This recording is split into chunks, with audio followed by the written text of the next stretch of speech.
বিশ্বকাপ শেষ, কিন্তু আসল থ্রিলার এখন শুরু।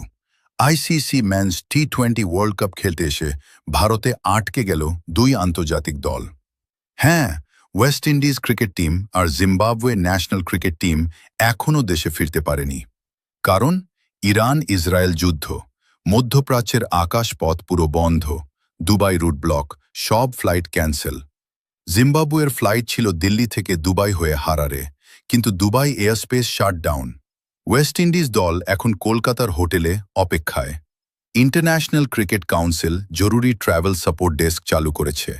খেলোয়াড়রা নিরাপদ, কিন্তু কবে ফিরবে এখনও অজানা। গ্রুপ স্টেজে দাপট, সুপার 8-এ বিদায়, আর এখন যুদ্ধের কারণে দেশে ফেরা অনিশ্চিত। এ যেন সিনেমাকেও হার মানানো বাস্তব থ্রিলার। আপনি হলে কি করতেন? কমেন্টে লিখুন। স্টে সেফ আর সাবস্ক্রাইব করুন দ্য ওয়ার্ল্ড অফ জয়, কারণ এখানে খবর মানেই হাই ভোল্টেজ।